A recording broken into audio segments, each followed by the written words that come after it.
Welcome to Sabres Classics Game Night. Again, casual and quarantine version alongside Marty Baron. I'm Brian Duff.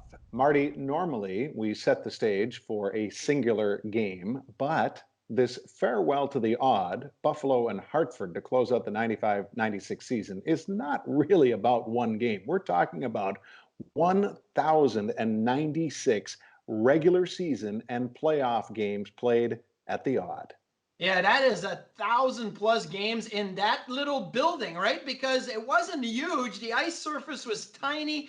The hallways were small. Everything about the building was very charming, very comfortable. The fans were right on top of you. So definitely a building that had seen a lot of action over the years, not just hockey-wise, but when you think of concerts and basketball and how the city was so alive in the 60s and 70s. So to me, it's a building that definitely brought me some great memories because I got to play preseason in that building. I got to play regular season in that building as an 18-year-old. So I was very fortunate and lucky to have had that experience. It opened in 1940, was built for 2.7 million, needed a little bit of a renovation heading into 1970-71 season, the first for the Sabres, but on the heels of the Bisons at the AHL level, winning their 5th Calder Cup in what was their farewell as a team to that city. So you mentioned it,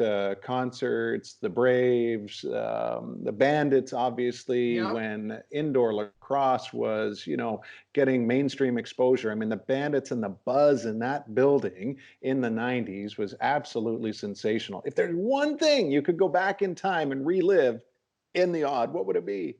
I would want to go to an roller hockey game and see Rob Ray coach behind the bench because he was coaching only the home games while he was still playing for the Buffalo Sabres.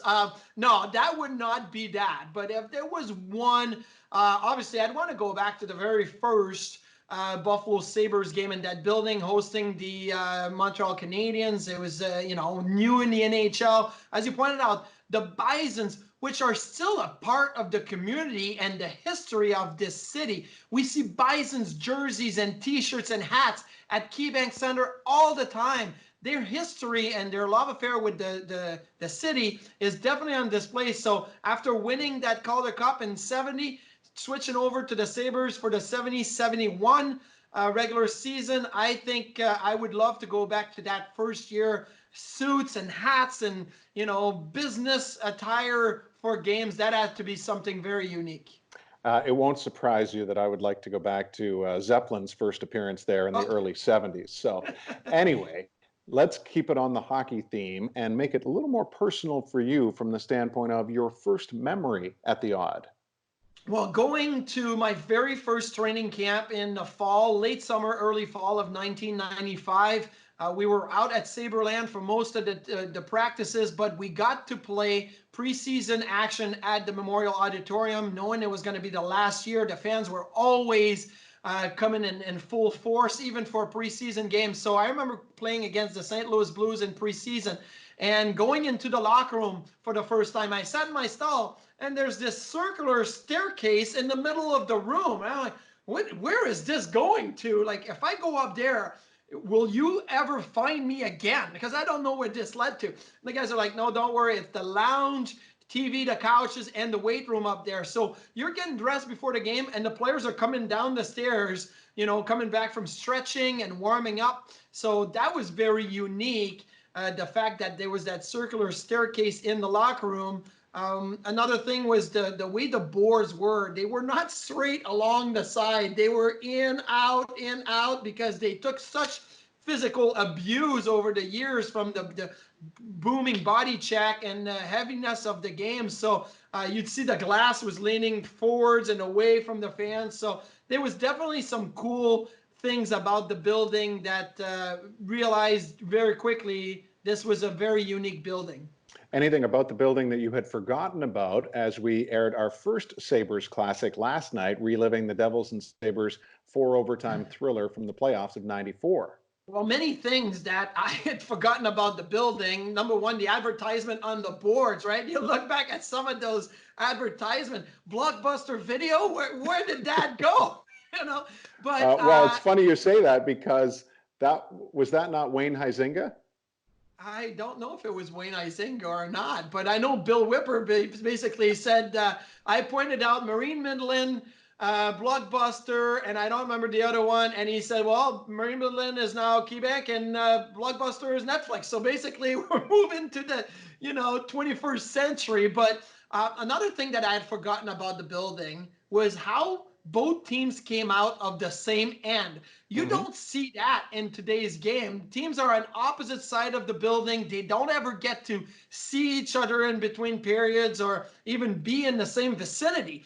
And that's why I believe Rob Ray got a lot of penalties from just getting 10-minute misconduct at the end of periods or early in the third overtime game where he's never seen the ice like the Classic last night, because you'd come on with the other team and you were 10 feet away. So if you wanted to say something or just punch somebody right then, there and then, you could still do it. And the reason I bring up Huizenga, he was owning the Panthers at the time. And in this 95-96 season, the Panthers would go to the Stanley Cup final. So there you go. It all ties together. Let's get into stat or story, because you wanted to do that last night, right? Yes. And okay, so the music for stat or story is not in my head right now, but I'm going to go. There you go. Sabres finished more than 300 games, over 500 in their 25 plus years at the odd regular season and playoffs. Stat or story? It's definitely a story. We all know the ice was way smaller at the Buffalo Memorial Auditorium, so it was an advantage for the Sabres. Listen, if you're a team from out west and you're coming on a 5-game road trip and you're going to play, Philadelphia where the spectrum was different, and you're going to play Boston where the ice was different, Montreal was different, and then you come into Buffalo. Buffalo is used to playing in that small ice. They're used to the building, the bounces of the building. So the Memorial Auditorium was definitely a place where the Sabres felt really comfortable, and having that ice surface different than everybody else in the league was an advantage. So I would say their record was a story in the way they were so dominant at home. Yeah, from 1970 to 1996, Buffalo had the 4th best home record in the NHL.